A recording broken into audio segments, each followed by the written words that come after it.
esa creación divina. Hombre y mujer les llamó, Adán y Eva vivían. Todo era alegre, no había tristeza hasta que llegó ese día en que la maldad actuó y en minutos destruyó aquella gran armonía. Para desgracia de aquellos y otros, el pecado nacía. Y así empezó la tribulación a reinar en nuestros días. Llegaron odios de hermano a hermano, enfermedad y envidia, guerras y muertes que en el principio aquel no existían, penas y agravios que el Creador para el mundo no quería.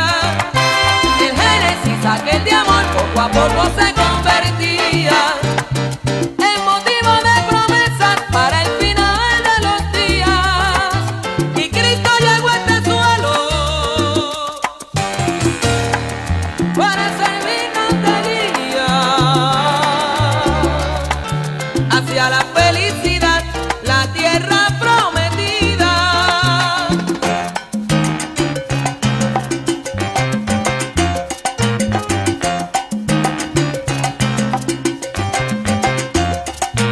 Mas hay un apocalipsis que describe destrucción.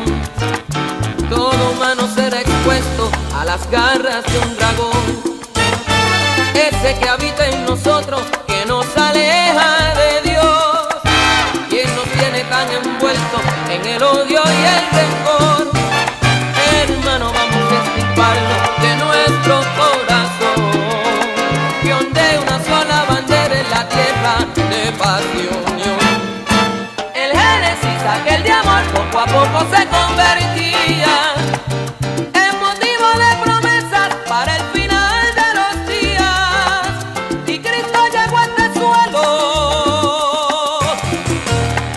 para servirnos de guía hacia la felicidad, la tierra prometida. La promesa de Dios sigue viva, ese nuevo paraíso, la tierra prometida. La promesa escrita está, es realidad no ficticia, porque proviene de Dios y Dios no dice mentira. La promesa de Dios sigue viva, ese nuevo paraíso, la tierra prometida. Es tierra de leche y miel y felicidad infinita, reino de amor y de paz, carente de odio y envidia, así lo dice la Biblia. La promesa de Dios sigue viva, ese nuevo paraíso, la tierra prometida. El cielo y la tierra pasarán, porque afanarse esta vida, el que la ama la perderá.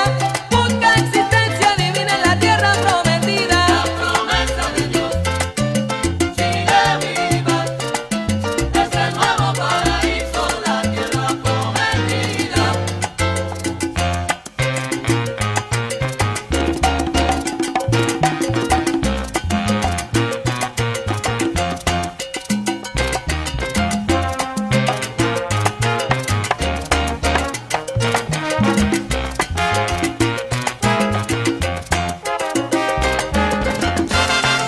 Consejo de ahora, mi hermano, no te hagas tesoros en la tierra donde el orín y la polilla corrompen. Busca las cosas divinas, las cosas del cielo, las que son duraderas, eternas y verdaderas.